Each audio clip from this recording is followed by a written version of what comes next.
오늘 말씀의 제목은 의식의 신비. 목사님 말씀 증거하실 때 많은 은혜 받으시기 바랍니다.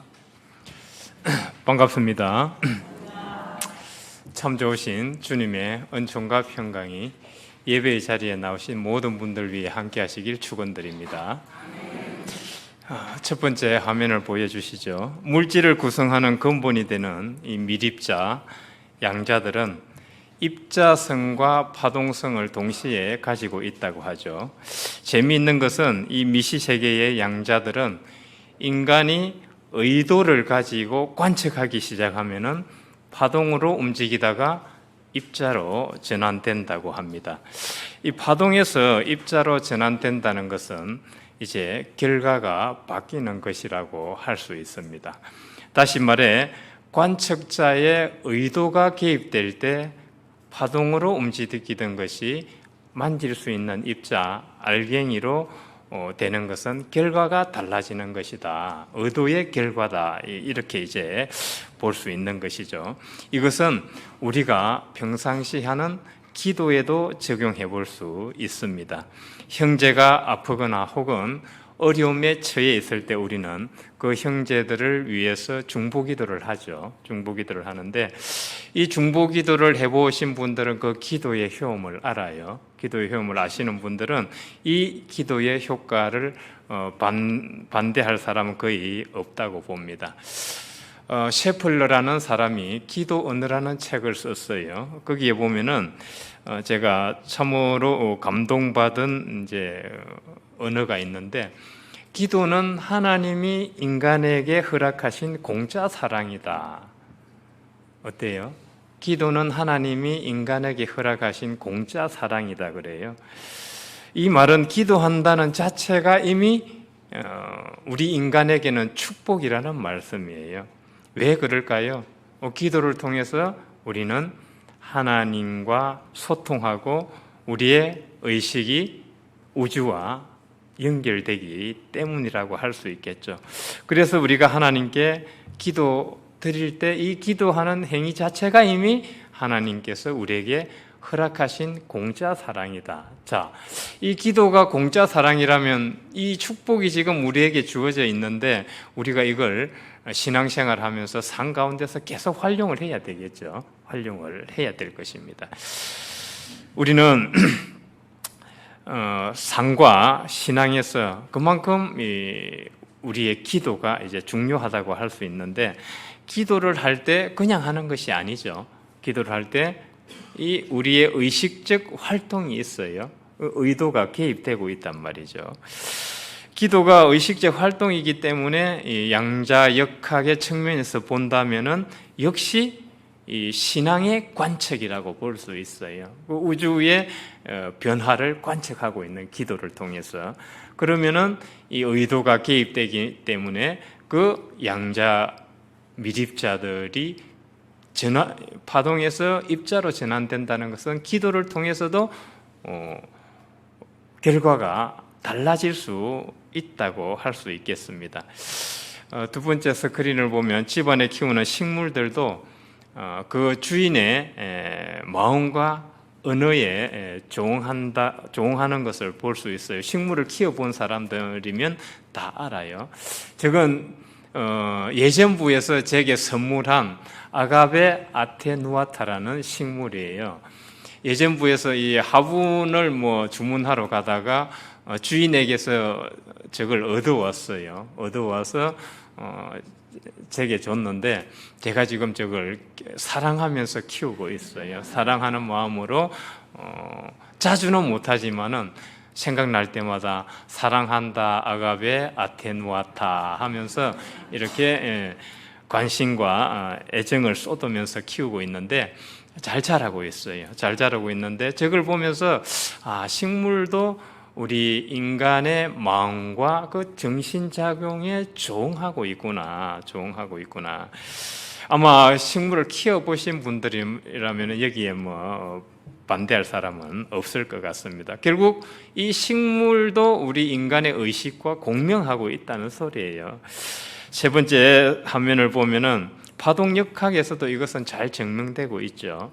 우리의 의식은 이제 언어로 표현됩니다. 우리의 의식은 언어로 표현되는데 물을 용기에 담아두고 감사, 사랑, 안녕 등의 좋은 말을 해줄 때와 이 나쁜 말을 해줄 때 그 물의 결정체들이 달라진다는 것이 이제 파동역학에서 밝혀졌지요.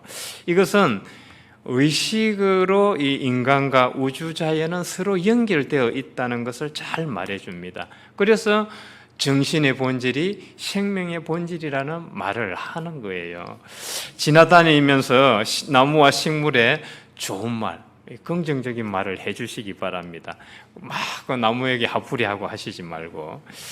왜냐하면 우리의 정신과 마음 상태가 그 우주 자연의 에너지 흐름에 영향을 주기 때문입니다. 우리는 가끔 입살이 보살이라는 말을 쓰죠. 입살이 보살이다 이런 말을 쓰는데 우리가 이 언어를 내뱉을 때도 이 의식의 작용이기 때문에 언어를 내뱉을 때도 상당히 조심해야 돼요. 조심해. 나쁜 말은 가급적 쓰지 않고 저주하거나 하는 말들은 가급적 입에 담지 않는 게 좋습니다. 입살이 보살이 될 수가 있어요. 의식작용은 우리 인간관계에서도 영향을 미칩니다. 내가 어떤 사람에 대해 선입견과 편견을 가지고 그 사람을 대해요. 그럼 그 사람이 나와의 관계가 대면대면하죠. 대면대면한데 어때요? 그 사람이 나를 좋게 볼까요? 내가 그 사람을 지금 안 좋게 보고 있어요. 안 좋게 보고 있는데 내가 안 좋게 본다고 얘기한 적도 없어요. 그런데 그 사람은 나를 어떻게 봐요? 역시 안 좋게 봐요. 역시 안 좋게 봅니다. 왜 그럴까요? 이 마음을 열어보지 않았지만은 이 의식적 작용이 서로 연결되고 있다는 소리예요. 서로 아는 거예요. 서로 느끼는 거예요.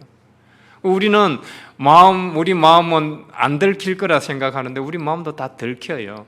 마치 자루 속에 그 꽃갱이나 창을 넣어놓은 것 같단 말이에요. 자루 속에 꽃갱이나 창을 넣어보세요. 어때요? 삐져나오잖아요. 우리 마음도 이와 같은 거예요. 숨기려고 해도 숨길 수가 없어요. 서로 의식으로 다 알고 있더라는 겁니다. 저도 몇 년간 미워하는 사람이 있었는데 그냥 미워요.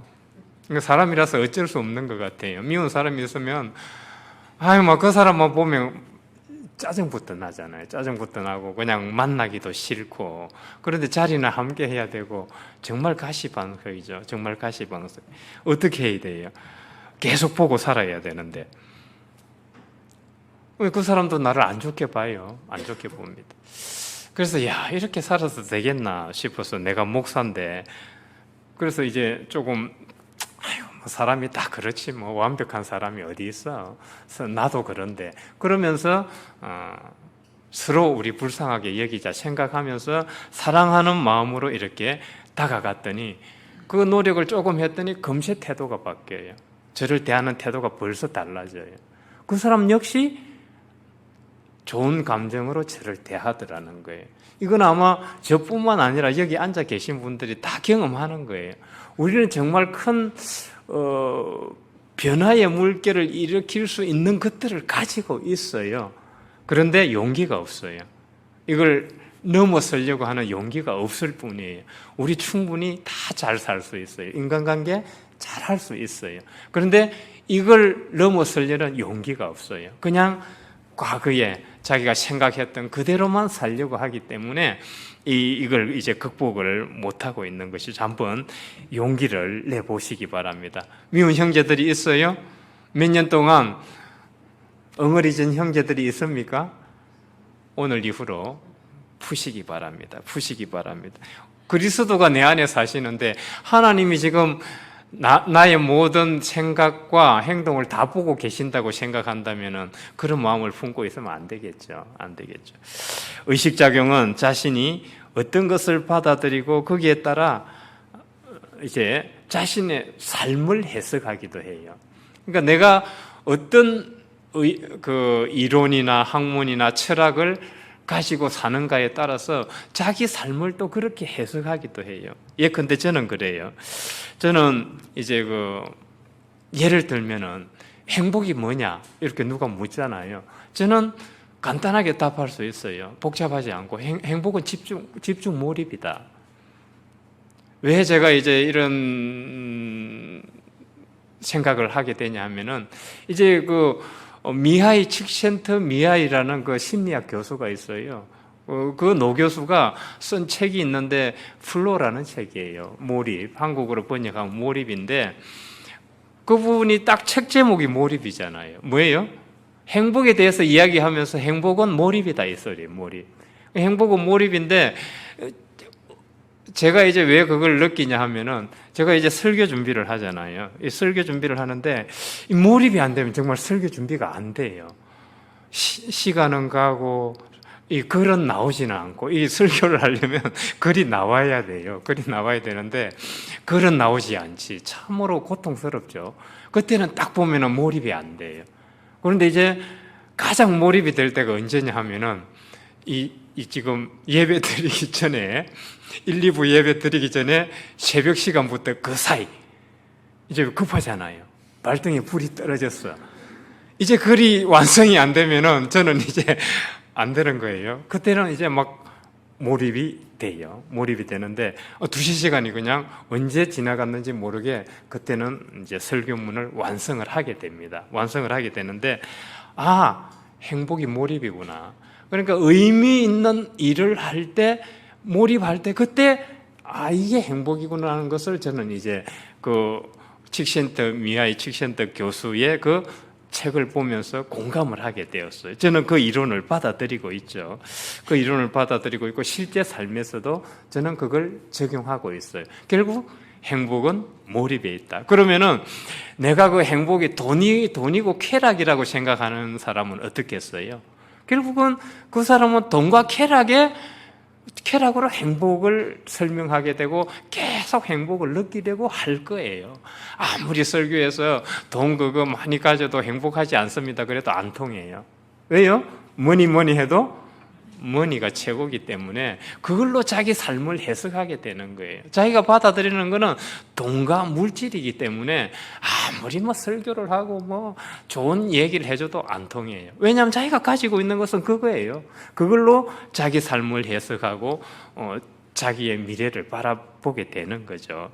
그래서 사람이 어떤 그러니까 그 의식 내용에 보면은 우리가 배웠던 이론이나 학문이나 철학이 있는데 그 내용이 어떤가에 따라서 자기에 대한 삶의 비전과 풀이도 해석도 달라지더라는 거예요.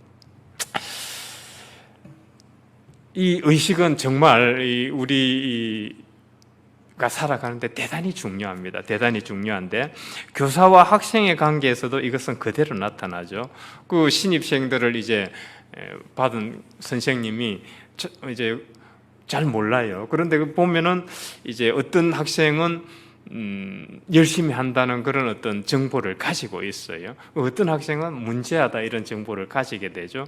그런데 그 사람인지라 선생님도 편견을 가지게 돼요. 학생에 대해서 편견을 가지게 되는데 그 잘한다는 학생에 대해서 기대감을 가지고 있으면은 그 학생은 1년 후에 정말 크게 성장하는 것을 볼 수가 있어요. 선생님이 기대한 만큼 부응을 하게 돼요. 그런데 그렇지 않은 학생들은 계속 선생님 기대에 벗어나 있는 학생들은 계속 그렇게 살아요.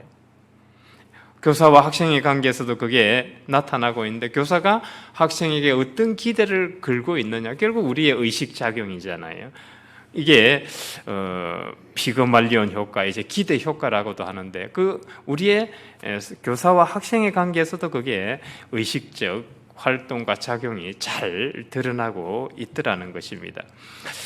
그래서 중요한 것은 이제 우리가 살아가면서 우리 의식 내용에 어떤 것을 채울 것인가, 이게 대단히 이제 중요한데 네 번째 스크린을 보면 주님께서는 복음서에서 병고침을 받은 사람에게 이 의식적 작용, 너의 의식적 작용, 결국 믿음이잖아요. 이 믿음도 의식적 작용이고 활동이에요.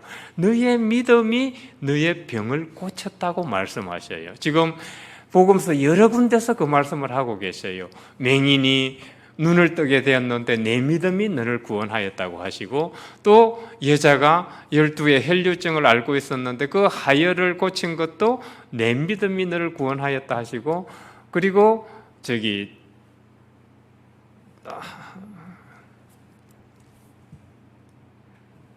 한센병을 앓고 있는 그 사람도 병고침을 받았는데 주님께서는 내 믿음이 너를 구원하였다고 이렇게 말씀하고 계십니다.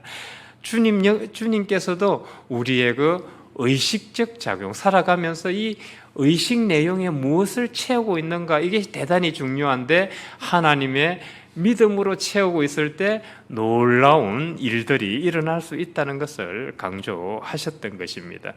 그래서 내가 어떤 의식 내용에 어떤 내용을 채우고 믿고 내 삶을 해석하는가는 되게 이제 중요한데, 내가 이제 환경미화원이라고 칩시다. 환경미화원인데, 저 뭐 매일같이 저 더러운 것을 이제 뭐 음식물 쓰레기 또 지저분한 걸 청소해야 된다, 이런 생각을 가지고 있는 거하고, 그런 생각을 가지고 환경미화를 하는 거하고, 나는 환경미화원이지만은 지구의 한 모퉁이를 청결하게 하는 사람이라는 그런 삶의 의미를 부여하고 일을 한다면 삶의 질이 차이가 있을까요, 없을까요? 다르겠죠. 천지 차이입니다. 같은 환경미화원이라 할지라도 삶의 질이 달라져요. 왜냐하면 의미 부여가 다르기 때문에, 자기에 대한 삶의 해석이 다르기 때문에 의미 부여가 달라지고 삶의 질이 달라져요. 행복도가 달라지는 거예요.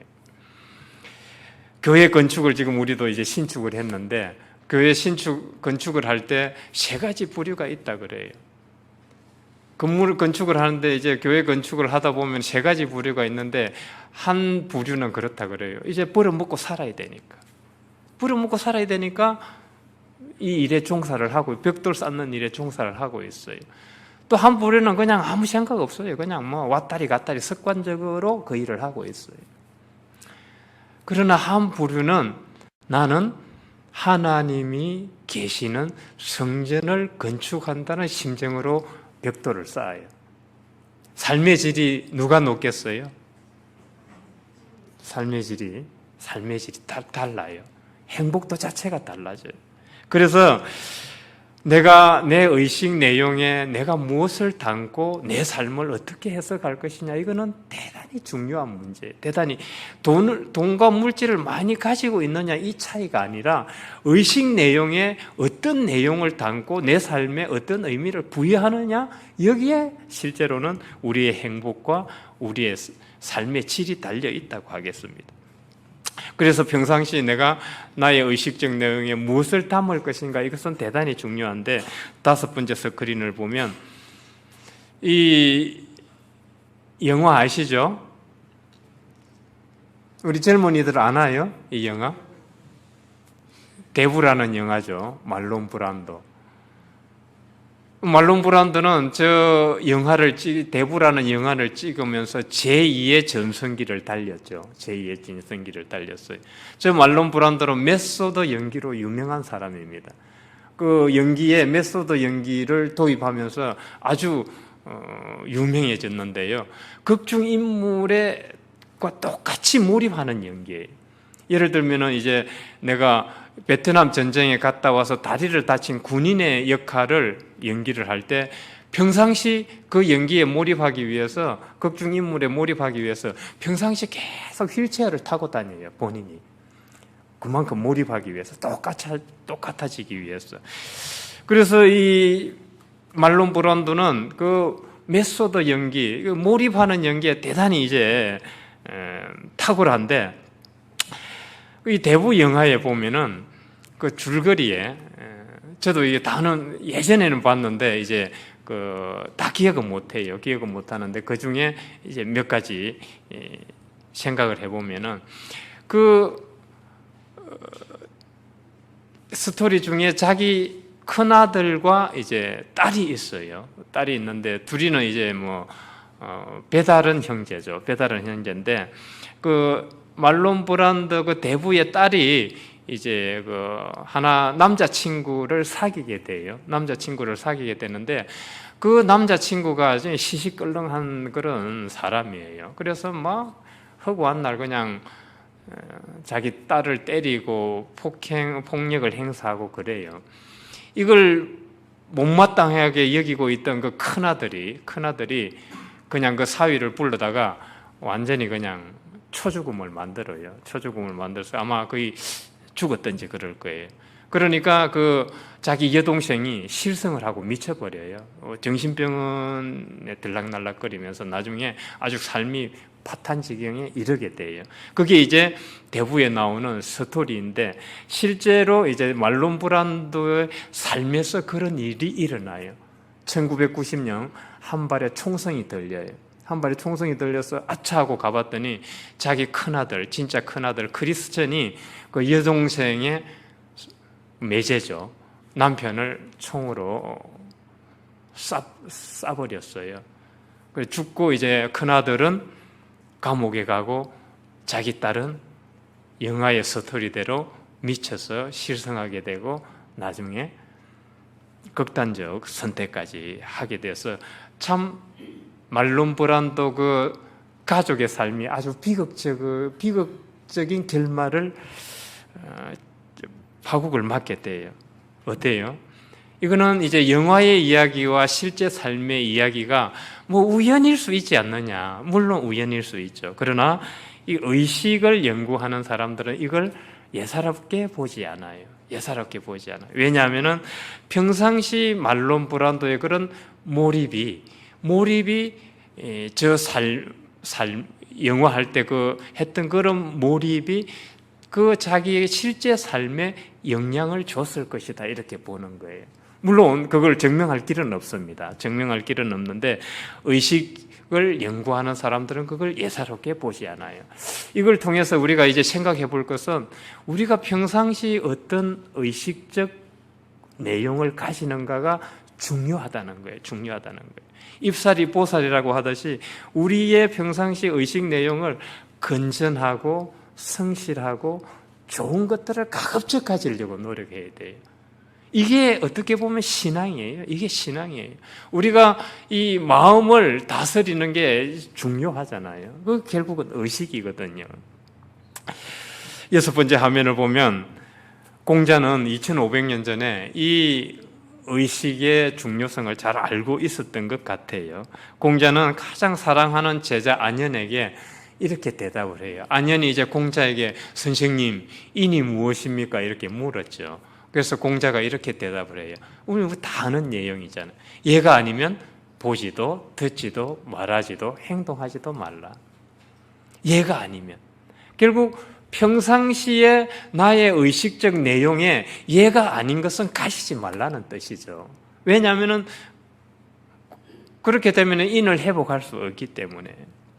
결국 인을 회복한다는 것은 사람다워지는 것인데 사람다워진다는 것은 공자에 의하면 평소 우리의 마음, 생각, 의도가 얘가 아닌 것들을 가지지 않는 것이다 이렇게 보고 있는 거죠. 그래서 공자는 평상시 극기복례를 말해서 극기복례, 자기를 이겨서 얘를 이제 회복한다는 뜻이죠. 이게 이제 사람다움이고 인인데 공자도 안현에게 이 가르침을 준 것은 결국 평상시 우리의 의식적 활동, 우리가 담고 있는 그 의식 내용이 중요하다는 것을 강조하고 있는 것이죠.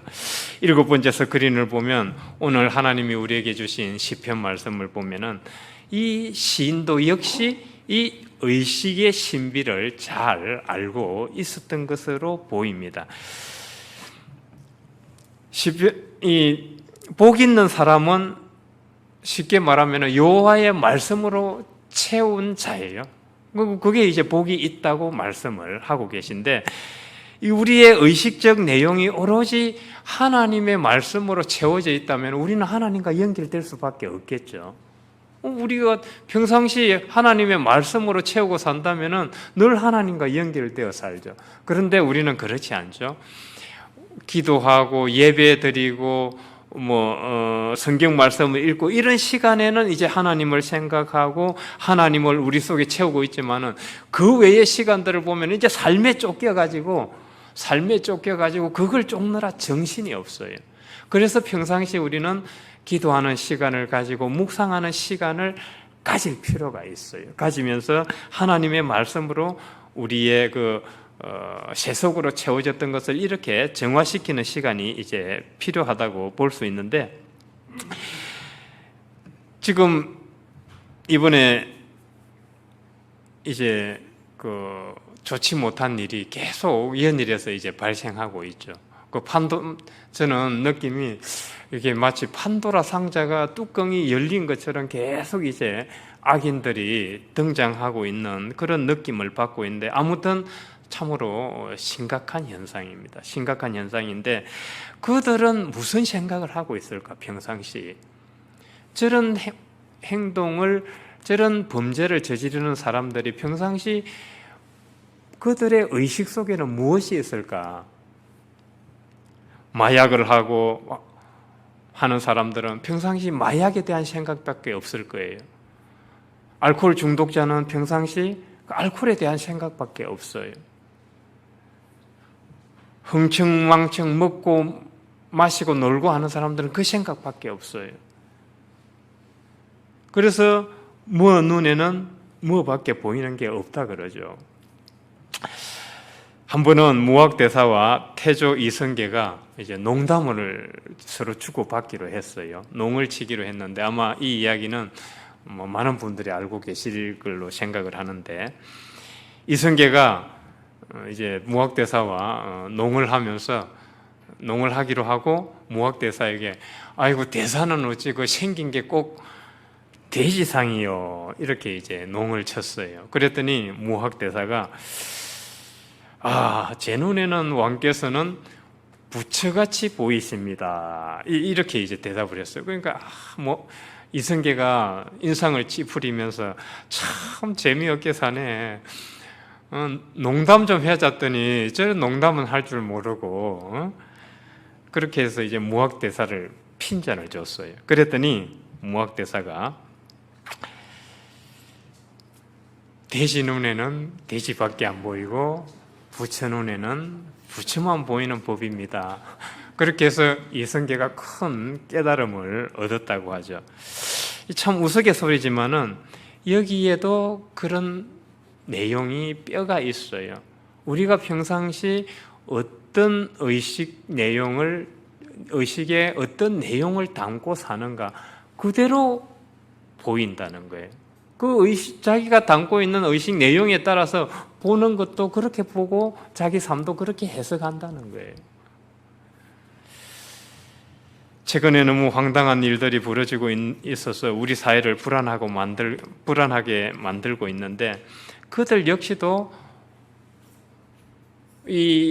그들의 정서나 의식 상태를 보면은 그 아주 낮은 의식에 있다고 할 수 있어요.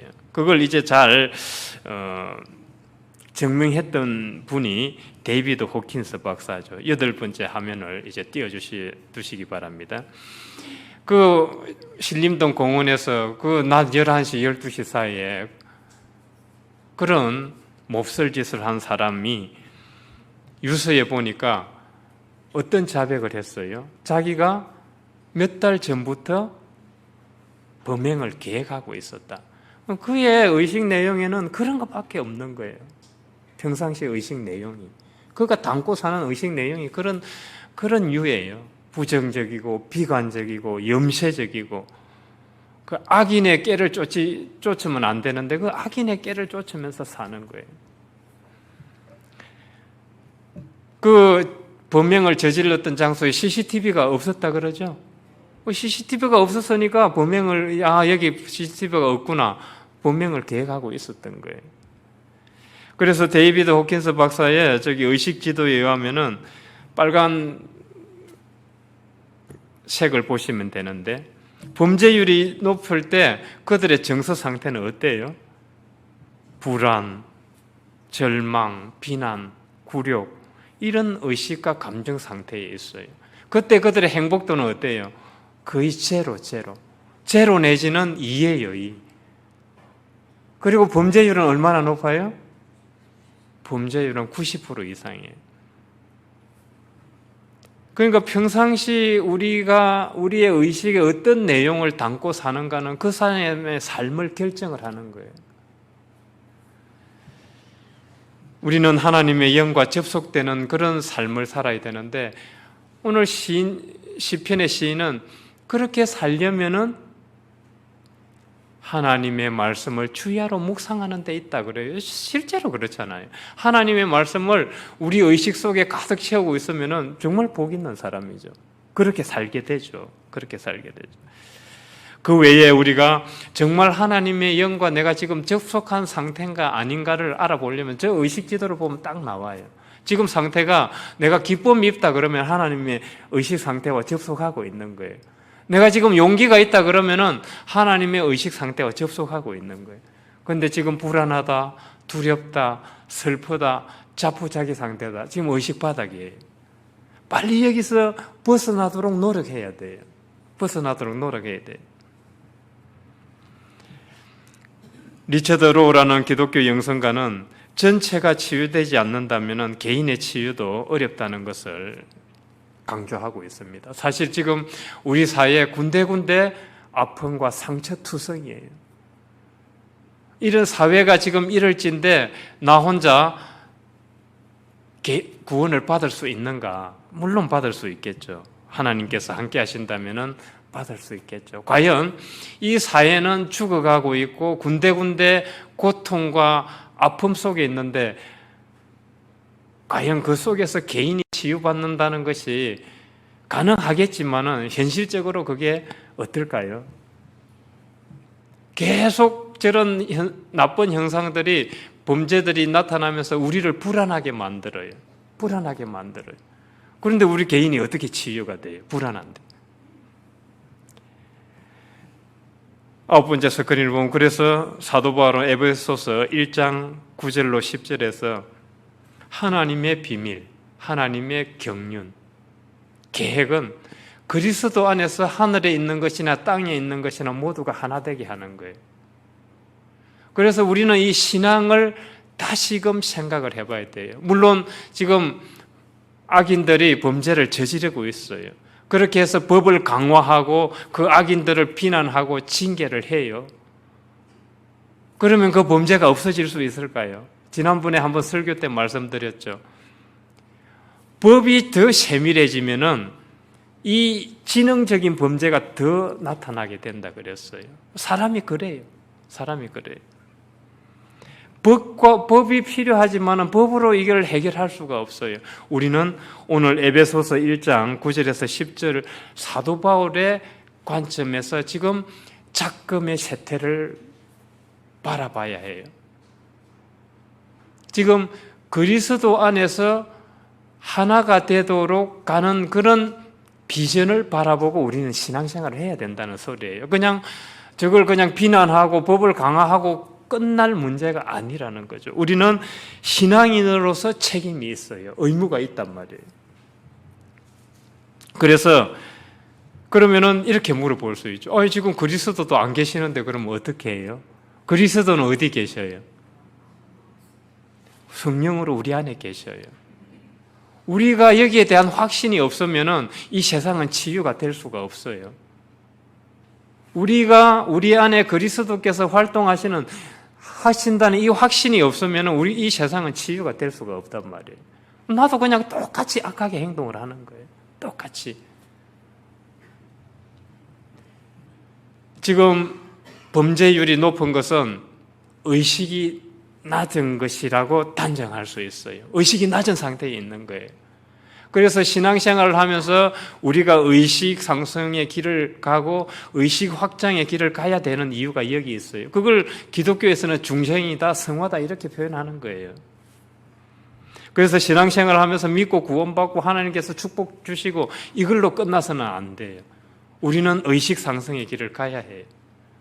그럼 어떻게? 10번째 화면을 보면 현재 세계 전체 인구의 85%가 200 이하에 있다 그래요. 지금 하나님의 영과 접속하는 의식 상태는 용기 200부터예요. 저때부터 범죄율도 낮아지고 행복도도 올라가고 삶의 질이 높아져요. 그 상태가 긍정적인 상태예요. 긍정적인 상태. 그러면은 우리의 전체가 치유되는 이런 신앙적 비전을 가지고 우리는 신앙을 해야 되는데 어떻게 해야 될 것인가? 우리는 앞서 말씀드렸듯이 내 안에 그리스도께서 활동하고 계신다는 이 믿음을 가져야 돼요. 이것이 없이는 사회 치유는 있을 수가 없어요. 그러면은 이제 데이비드 호킨스 박사의 그 학문, 그 철학을 가지고 조금 말씀을 드리면은 그는 이렇게 이야기를 해요. 한 깨어난 의식이 있으면은 그 전체 의식이 동반 상승할 수 있다 그래요. 이게 지금 우리에게는 희망이에요. 나 혼자 뭐 해서 되겠어요가 아니라 나 혼자 의식이 깨어난다면은 그 의식이 전체 의식에 영향을 줄 수 있다는 거예요. 한 가지 예를 들어 볼게요. 어느 섬나라에 실험자들이 쥐를 가지고 실험을 했어요. 그 쥐를 미로에 투입을 했습니다. 그 쥐가 그 미로를 뚫고 나오는데 머리를 엄청나게 부딪히겠죠. 길을 모르니까. 그 머리가 이제 막 피투성이가 될 정도로 부딪혀서 간신히 가까스로 그 미로를 빠져나왔습니다. 그리고 그 쥐의 다음 세대를 가지고 실험을 했어요. 다음 세대는 더 똑똑해져서 더 빨리 빠져나왔어요. 그 다음 세대를 가지고 실험을 했더니 이 쥐가 더 빨리 빠져나와서 더 똑똑해졌어요. 어때요? 부모, 자식, 손자 세대로 가면서 이 의식이 더 발달했어요. 자, 이게 이제 한 가지 증명이 됐습니다. 그리고 나서 그 실험자들이 이제 그 섬을 떠나서 육지로 가서, 대륙으로 가서 쥐를 가지고 실험을 했는데 그 대륙의 쥐는 그 섬의 쥐하고는 전혀 상관이 없어요. 피도 섞이지가 않았어요. 그래서 그 대륙의 육지의 쥐를 가지고 실험을 했더니 어떤 결과가 나타났냐 하면은 그 대륙의 쥐가 그 섬에서 손자 세대만큼의 의식을 가지고 그 미로를 빠져나오더라는 거예요. 여기서 실험자들이 알게 되었어요. 이 동물들은 자기네들 의식을 서로 형태 공명하고 있구나. 공명. 섬에 있든지 육지에 있든지 그 하나의 깨어난 의식이 생기면은 그 종들끼리는 같이 공유를 하더라는 거예요. 아니, 동물이 이럴 짓인데 우리 사람은 어떻게 하겠어요? 하나님께서 주신 비밀인데. 그래서 우리도 내 안에 계신 그리스도를 확신을 하고 우리가 나부터 의식 상승의 길을 간다면은 그게 전체 사회에 영향을 주고 그 낮은 의식을 상쇄시키면서 동방상승의 길을 갈 수 있다는 것이죠. 어떻게 이 길을 같이 가시겠어요? 우리는 이 길을 가야 됩니다. 왜냐하면 예수님께서 먼저 이 길을 가시면서 우리에게 모범이 되셨어요. 예수님이 보여주신 그 아가페 사랑을 우리 지금 전 세계에 있는 공유해 가면서 어두운 곳에 빛을 발하고 있잖아요. 그리스도께서 내 안에 계신다는 것을 확신하고 의지하고 우리는 의식 상승의 길을 가는 것이 제자의 길을 가는 거예요. 제자의 길을 가는 거예요. 그렇게 해서 우리는 이제 그리스도가 내 안에 계시다는 그런 확신을 가지고 의식 상승의 길을 감으로써 어두운 곳에 빛을 발하고 소금과 빛의 역할을 다하는 저와 여러분이 되시길 주의 이름으로 축원드립니다. 요 하나님, 저희들 의식의 내용을 하나님의 말씀으로 채우길 원합니다. 평소 우리 안에 그리스도가 계신다는 믿음을 가지고 의식 상승의 길을 가며 전체 의식을 높이는 데 동력하기 원하오니 성령께서 인도하여 주시고 저희들의 앞길을 열어 주옵소서. 어려운 가운데 형제 자매들과 성도님들에게 함께하여 주시옵고 큰 자비를 베풀어 주옵소서. 예수 그리스도 이름으로 기도드립니다. 아멘.